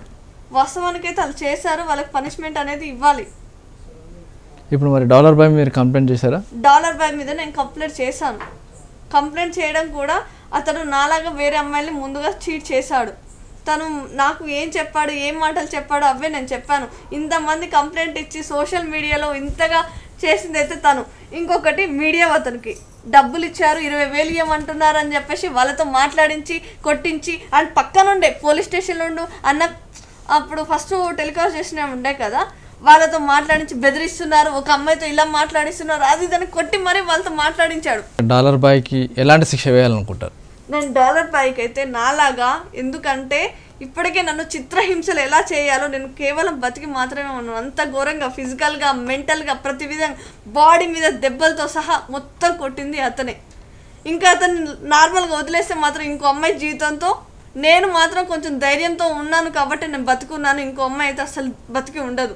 ఇది క్రైమ్ ఇన్సైడర్. అయితే ప్రధానం చూసిన 139 మంది తను రేప్ చేశారని పంజగుట్ట పోలీస్ స్టేషన్లో కేసు పెట్టిన యువతి చివరకు 36 మంది తనపైన రేప్ చేశారని చెప్తున్నది. అయితే దీని వెనకాల 139 మంది స్కోర్ ఏదైతే చెప్పడం జరిగిందో దాని వెనకాల డాలర్ బాయ్ ఉన్నాడు. అయితే డాలర్ బాయ్కి కఠినంగా శిక్షించాలి, మరొక మహిళ అతను ఉచ్చులో పడకుండా చూడాల్సిన బాధ్యత పోలీసులపై ఉందని చెప్తుంది. ఇది క్రైమ్ ఇన్సైడర్.